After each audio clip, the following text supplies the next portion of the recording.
Ladies and gentlemen, good evening and welcome back to our YouTube channel once again. And it is my hope and prayer that this video is actually going to find you guys in good health. Personally, I am fine, as you can see. Kisumu is also fantastic, and maybe you could also let me know where you are watching the video from, the county or the country, in case you are out of the republic. Ladies and gentlemen, I want to begin this video by asking you a very simple question, which is totally unrelated to the content which I'm going to talk about in this video. And my question is simple. In a free and fair contest, pitting William Ruto on one side and Kalonzo Musyoka on the other side, who do you think is likely to win? Okay, let me reframe my question. Can Stephen Kalonzo Musyoka defeat William Samoei Arap Ruto in a free and fair contest in 2027? I want to know your opinion, your answer on that particular question in the comment section. Now, let me now go to what I want us to talk about. On 29th of September 2023, William Samoei Arap Ruto and Rigathi Gachagua presided over the UDA's party's National Governing Council meeting at the Bomas of Kenya in Nairobi. And William Ruto, for those who followed that event, confirmed after that meeting that UDA elections were actually going to happen on the 9th day of December 2023. Mwisho, my third assignment katika hii mkutano ni tukubaliane mambo ya uchaguzi wa chama. Mimi naona hapo ndio mmenyamaza. Hapo kwa uchaguzi. Hapo kwa uchaguzi, my friends, tunaelewana? Nyinyi mnajua hii chama tulifanya ukarabati madakika ya mwisho. Si ndio? Mungu akatusaidia tukafaulu. Sasa sisi wote hapa, hata mimi kama party leader, hakuna mtu amenichagua. Si ndio? Mimi niko tu hapa. Rigiji yako area tu hivi. Hawa watu wote, hata hii Malala, sijui research, hata sasa anasema asante sana nimepatiwa nafasi, lakini wenye chama hawajasema, sasa watakuja kusema. Si ndio? Lazima tukubali, my friends. Hii chama iko na wenyewe. Na wenyewe lazima waseme. Tunaelewana? So nasikia watu wengi wanasema sijui maybe this is not the right time, maybe tungengojea, maybe tungepanga siku nyingine. Hapana, this is the time. Hatuwezi kufanya uchaguzi ya chama kama uchaguzi inakaribia ile ya national, sita tukoroga. Sasa heri saa hii kama kinaumana kiumane saa hii ndio tujue vile ya kujipanga. But after that meeting, something that is shaping the politics in UDA party actually took place. 60 members of parliament from Mount Kenya convened separate meetings at two different places, one at Thika Greens and another one in Rigathi Gachagua's residence in Karen.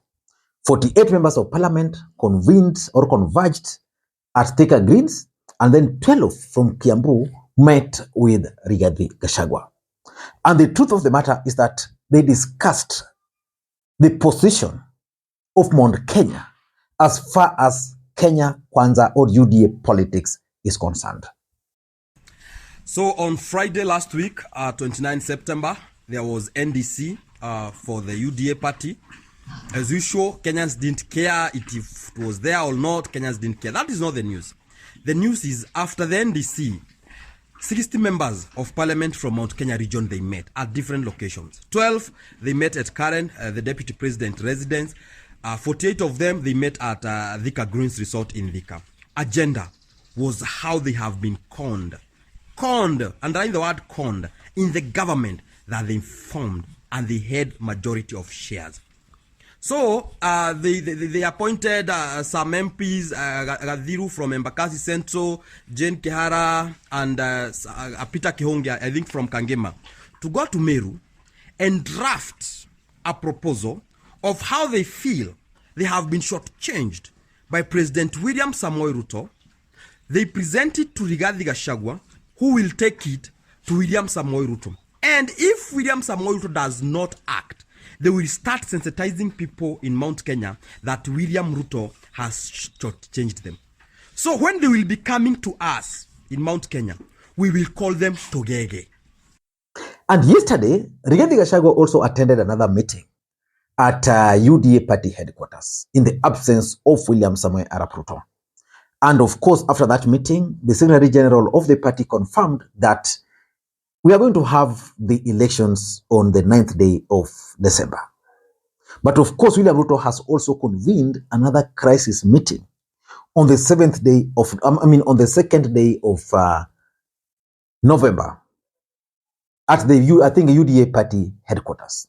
So the question is, which I want to ask again, do you think UDA party elections or UDA party will conduct their elections on the 9th of December 2023 as planned? The truth of the matter is that that election might not actually take place. But if that election will take place, then it's going to mean that it's going to take place because William Ruto is sure of what he is doing. The Daily Nation carried a story of camps that have actually emerged in UDA party ahead of that party elections. One camp is led by Rigathi Gachagua, and another camp is led by William Samoei Arap Ruto. Basically, two camps. And that's why William Ruto has convened that crisis meeting on the 2nd of November. But the truth of the matter is that if you've been studying UDA party politics, then you'll agree that camps have actually emerged. One camp is allied to William Ruto, and of course, Rigathi Gachagua is also creating his own camp. So in this video, I want us to figure out why Rigathi Gachagua is monitoring very keenly what William Ruto is trying to do in UDA party and why he's going to ensure that he participates in that election fully. But before we do that, for those who are watching this channel for the first time, please take a second or two, click that subscribe button so that next time we produce a video like this, YouTube will automatically notify you. And to the subscribers, I want to continue thanking you guys for your continued support, because without that support, this channel cannot be where it is. Ladies and gentlemen, without any further ado, allow me to dive in now. Let me also ask you this question. There's a day, several UDA members of parliament attended some fundraiser. I can't remember it was where. And those who are allied to Rigathi Gachagua were very clear that shareholding is a policy that they should pursue in UDA party. And then Silvanus Osoro had to say this, because the statement by Silvanus Osoro is also telling us something within UDA party. Nimesikia mheshimiwa mwenzangu Koimbori ukizungumza hapa. Nikasikia ukisema maneno ya shares. Hii kitu ya shares sasa mwache. Wakenya wote tuko ndani ya serikali ya Kenya. Maneno ya kusema unajua hii sehemu shares sijui nini, share yote, sisi Wakenya wote tuko ndani ya shares za Kenya. Na sisi wote tutaka kuhusishwa katika kazi ya maendeleo. Wakati mheshimiwa wa hapa anatembea kuomba vitu serikalini, anaenda kuomba kama Mkenya. Ile wakati wa honeymoon imeisha. Sherehe imeisha. 1 year imeisha. Maneno ya kukuja siku hizi kusimama hapa, tusimame sisi kama viongozi wa Kenya kwanza, tuanze tu kujipiga kifua na kusema tushinda wale ama tulishinda wale, imeisha sasa. Wananchi wataka kuona barabara. But why is Rigathi Gachagua fighting so hard to participate in this election and probably have his people in strategic positions during the UDA elections? Number one, Rigathi Gachagua believes that he can actually inherit UDA party for his politics post 2027. So his strategy is that, let me go for this election, let me have my people in key strategic positions. Because, you know, in politics, power is normally grabbed.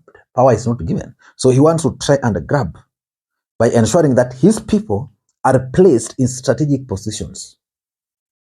Especially, you know, when Rigathi Gachagua talks of his people, he only means Mount Kenya.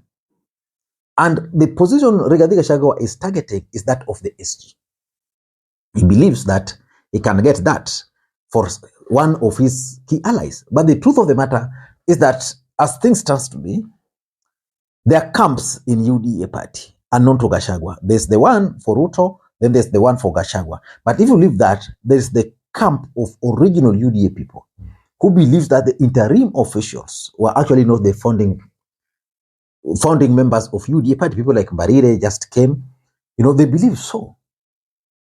So they want to take charge of the party. But they are actually fronting Ndindi Nyoro as the Secretary General. But for Rigathi Gachagua, he's keen on having someone from Mount Kenya, but not necessarily Ndindi Nyoro. So that's number one. Number two, Rigathi Gachagua is also keen on securing the interest of Mount Kenya in UDA party.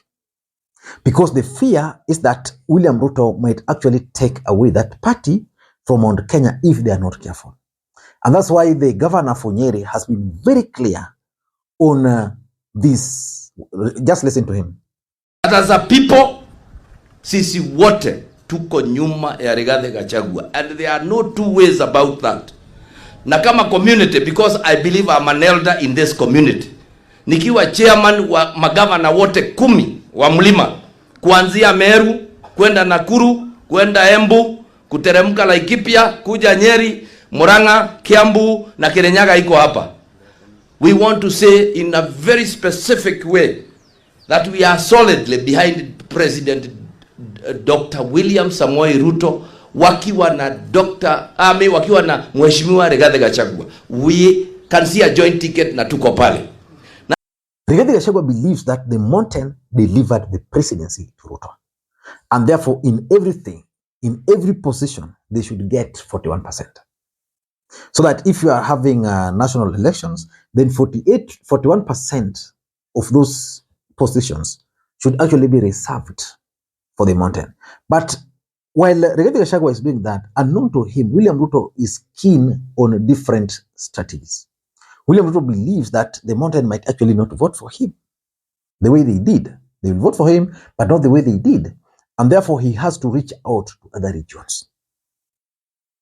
And that's why he's planning to use these party elections to bring someone from the coast on the table, to bring someone from the Luhya Nation on the table, to bring someone from Kisii on the table.